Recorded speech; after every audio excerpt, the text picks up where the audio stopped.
एक बार गौतम बुद्ध और उनके शिष्य एक जंगल से गुजर रहे थे।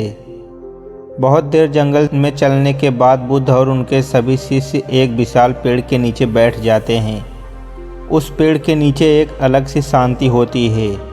सभी लोग उस शांति का अनुभव कर रहे होते हैं। कोई भी एक शब्द नहीं बोलता, चुपचाप उस शांति को अनुभव कर रहे होते हैं।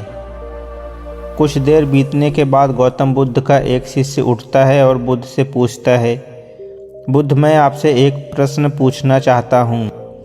बुद्ध कहते हैं, पूछो, क्या प्रश्न है तुम्हारा। बुद्ध का शिष्य बुद्ध से पूछता है, बुद्ध, मैंने आप कभी भी दुखी नहीं देखा। आपके चेहरे पर हर समय एक अलग ही मुस्कुराहट रहती है, हमें भीतर तक आनंद से भर देती है।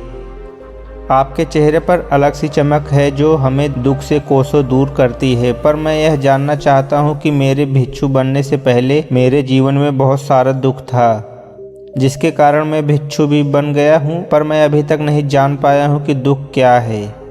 क्या आप मुझे बता सकते हैं कि वास्तव में दुख क्या है? बुद्ध मुस्कुराते हैं और अपने भिक्षु से कहते हैं, दुख एक विचार से ज़्यादा कुछ नहीं। सभी लोग सुनकर चौंक जाते हैं और बुद्ध से पूछते हैं, परंतु विचार तो आते हैं और चले जाते हैं, पर दुख एक बार आ जाता है तो जाने का नाम ही नहीं लेता। बुद्ध कहते हैं, मैं तुम्हें एक छोटी सी घटना बताता हूँ। एक नगर में एक धनी सेठ रहता था। उसके पास एक वफादार नौकर था। वह सेठ अपने नौकर पर बहुत विश्वास करता था। वह सेठ अपने नौकर पर कभी किसी बात के लिए शक भी नहीं करता था, क्योंकि उसका नौकर वास्तव में बहुत ईमानदार था। एक बार उस सेठ को किसी काम से बाहर जाना पड़ता है। 2-3 दिनों के बाद जब वह सेठ वापस लौटता है तो वह एक कीमती सामान लेकर आता है। वह उस कीमती सामान को अपने कमरे में बड़ा सजाकर रखता है और अपने नौकर से कह देता है, तुम्हें खास तौर पर इस चीज़ का ध्यान रखना है। ध्यान रहे यह टूटे नहीं, यह मेरा बहुत प्रिय है।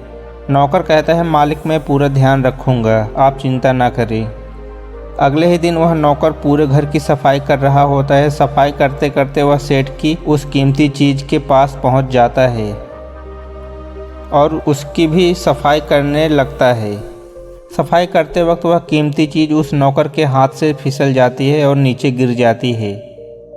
सेठ को यह बात पता चलती है और वह नौकर के पास आता है और नौकर को खूब डांटता धमकाता है, पर ना तो वह उस नौकर को नौकरी से निकाल सकता है और ना ही उसे पीट सकता है, क्योंकि वह उसका बहुत पुराना और वफादार नौकर था। इसलिए वह डांट धमकाकर ही उसे छोड़ देता है। सेठ अपने उस कीमती चीज़ के बारे में सोचकर बहुत दुखी हो जाता है। रात होती है और सेठ अपने कमरे में लेट जाता है।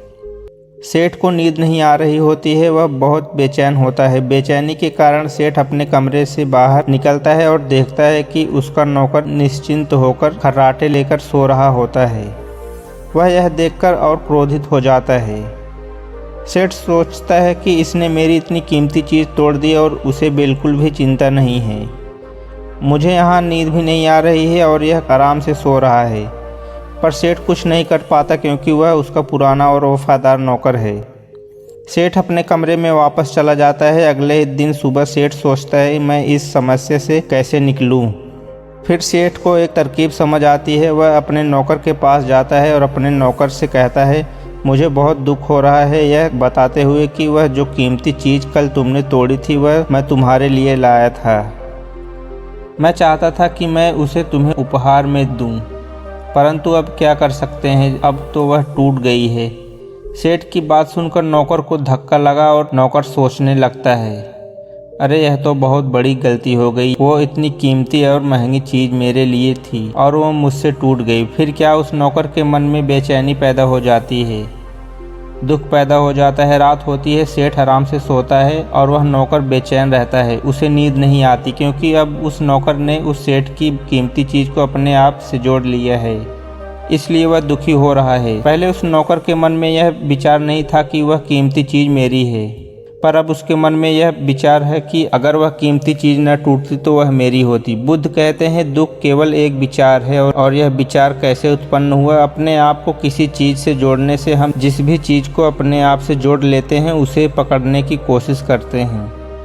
वह चीज़ हमें दुख देती है, क्योंकि वास्तविकता तो यह है कि कोई भी चीज़ हमसे जुड़ नहीं सकती। हर चीज़ आपके पास है, आपकी है, पर कुछ समय के लिए, कुछ समय के बाद वह आपसे दूर हो जाएगी। उस दूर होने की घटना को स्वीकार करें, आगे बढ़ें। दोस्तों, ये वीडियो कैसी लगी हमें कमेंट में ज़रूर बताएं। तो मिलते हैं अगले वीडियो में।